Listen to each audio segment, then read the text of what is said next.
The American shopping cart just got a little lighter. A major shift in U.S. trade policy is poised to reshape the online shopping landscape. The change? The end of the de minimis exemption for goods imported from China and Hong Kong. This change, enacted by executive order, brings hefty new tariffs on goods once slipping through duty-free. From Temu hauls to everyday essentials, American consumers are bracing for the impact. We'll examine the rationale behind the policy change and the potential winners and losers in this new era of international trade. Stay tuned as we break down what this policy shift could mean for your wallet. For years, the de minimis exemption has been a quiet workhorse of international trade, particularly in the booming world of e-commerce. This rule allowed goods valued under $800 to enter the U.S. duty-free, regardless of their origin. Think of it as a free pass for low-value imports, a loophole that fueled the rise of online marketplaces like Temu and SHEIN. These platforms leveraged this exemption to offer rock-bottom prices to American consumers.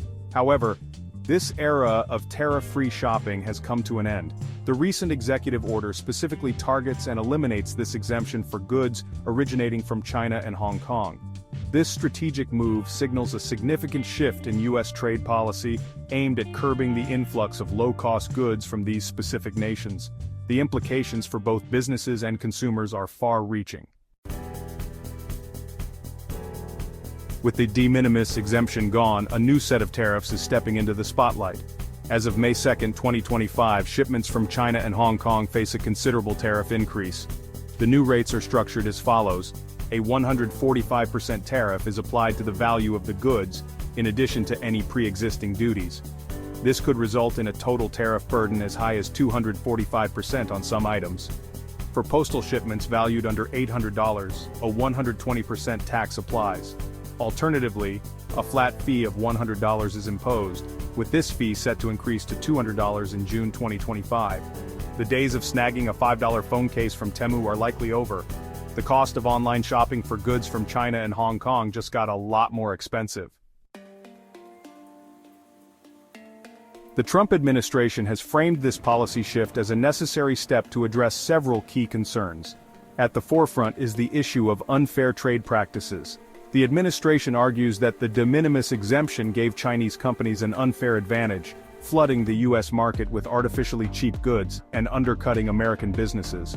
By leveling the playing field with these new tariffs, the administration aims to protect American jobs and promote domestic production. Another key driver behind this policy change is the desire to enhance border security. The administration argues that the de minimis exemption created a vulnerability, allowing for the unchecked flow of illicit substances, such as fentanyl, into the country. By increasing scrutiny on shipments from China and Hong Kong, the administration hopes to stem the flow of these dangerous drugs. However, critics argue that these tariffs are a blunt instrument, potentially causing more harm than good. They raise concerns about a potential trade war with China, leading to retaliatory tariffs on American goods and harming U.S. businesses and consumers in the process. Additionally, some experts question the effectiveness of these tariffs in curbing the flow of fentanyl. The task of enforcing these new tariffs falls squarely on the shoulders of U.S. Customs and Border Protection, or CBP. With the elimination of the de minimis exemption, CBP now faces the daunting task of inspecting and assessing duties on a vastly increased volume of goods arriving from China and Hong Kong. This logistical challenge requires a significant increase in manpower, technology, and resources. To streamline the process, shipping operators, excluding the U.S. Postal Service, are now required to ensure all applicable taxes are paid before goods are dispatched from China and Hong Kong. This shift in responsibility aims to alleviate congestion at U.S. ports and expedite the entry of goods. However, concerns remain about potential bottlenecks and delays, especially during peak shopping seasons. Furthermore, CBP faces the challenge of accurately identifying the origin of goods, as some Chinese companies may attempt to circumvent the tariffs by routing shipments through third countries. The agency is investing in advanced screening technologies and data analytics to combat this potential for evasion. The success of these measures will be crucial in maintaining the flow of goods while enforcing the new trade order. The removal of the de minimis exemption sends shockwaves through the world of Chinese e-commerce, particularly for platforms like Temu and SHEIN, which built their empires on offering ultra-low prices to American consumers. These companies now face a critical juncture, forced to adapt their business models or risk losing their grip on the US market. The immediate impact is undeniable: prices are rising.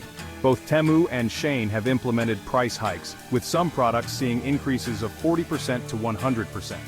Temu has begun displaying import taxes at checkout, providing greater transparency to consumers, but also highlighting the increased cost of their purchases.